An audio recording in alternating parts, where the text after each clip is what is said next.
versículo 1 e 2, Paulo vai dizer que, olha, que nós devemos apresentar o nosso corpo como sacrifício vivo, santo e agradável ao próprio Deus, que é o nosso culto racional, que o nosso corpo é o templo do Espírito Santo de Deus. E como templo do Espírito Santo de Deus, temos a responsabilidade de cuidar dele. Aquilo que nós fazemos com o nosso corpo, como nós vivemos a nossa vida, tudo isso importa. Aquilo que nós falamos, aquilo que nós vemos, aquilo que nós ouvimos, tudo isso vai determinar a nossa maneira de andar, a nossa maneira de viver, a nossa maneira de pensar e como nós vivemos a nossa vida em Deus, a nossa comunhão e o nosso relacionamento com o próprio Deus. Isso vai determinar. E nós estamos a viver uma época em que as pessoas não querem saber o que Deus acha, o que Deus pensa, o que a palavra de Deus quer falar. E os preceitos estão a mudar. Parece que o Deus que exigia a santidade antigamente, hoje já não exige santidade. Parece que existe uma contradição entre viver a palavra de Deus e viver aquilo que o mundo quer que a gente viva. Hoje as pessoas se deixam moldar muito fácil pela cultura, por aquilo que o inimigo tem instalado nas redes sociais, por aquilo que o inimigo tem assim disseminado por várias formas culturais, assim tentando cauterizar de várias pessoas, tentando assim tirar a essência de Deus das pessoas, porque nós sabemos muito bem que nós estamos a viver no tempo do fim, o tempo do fim em que o amor de muitos esfriaria, o tempo do fim em que pessoas não iam querer saber de Deus, o tempo do fim em que as pessoas estariam querer viver as suas próprias vidas sem se interessar com aquilo que Deus pensa, com aquilo que Deus acha ao seu respeito. Por isso o apóstolo Paulo vai dizer que, olha, que nós devemos apresentar o nosso corpo como sacrifício vivo, santo, separado e agradável a Deus, que é o nosso culto racional. E o seu versículo de número 2 vai dizer que não vos conformeis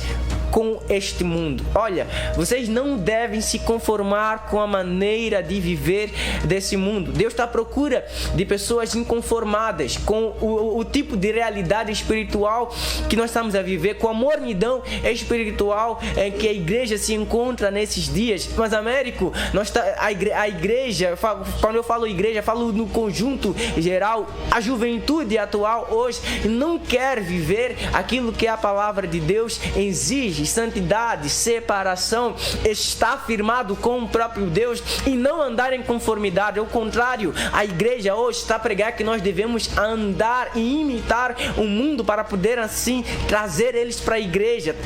A igreja está a pregar hoje que nós devemos, na verdade, trazer práticas do mundo no meio da igreja para poder atrair pessoas para vir à igreja. É o modo de evangelização atual, mas ao contrário da antiguidade, nós víamos pessoas, pregadores, pregando palavras duras e trazendo arrependimento ao povo. Onde maiores avivamentos da história nós vimos foram mensagens que pessoas viam e viam, na verdade, através da mensagem, o seu próprio pecado e viam, não, eu preciso urgentemente desse Deus, eu preciso urgentemente de conhecer o Deus da salvação, eu preciso, na verdade, me redimir dos meus próprios pecados para poder alcançar assim a salvação e o céu de glória. Ao contrário do que nós estamos a ver hoje, são mensagens que não trazem arrependimento para o povo.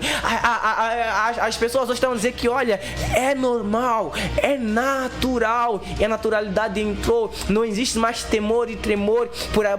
Quando as pessoas entravam antigamente num culto, as pessoas entravam antigamente numa igreja, tinha uma reverência com o templo, com o santuário, com aquele lugar assim, porque entendia que aquele lugar, a glória de Deus era manifesta. E hoje, com essa modernização assim dos cristãos, nós estamos a ver uma banalização do evangelho, nós estamos a ver assim pessoas, cristãos, se moldando aos padrões desse mundo, dizendo que querem viver a forma que o mundo está a viver, querem viver a forma que o mundo está a viver, querem usufruir daquilo que o mundo está a oferecer.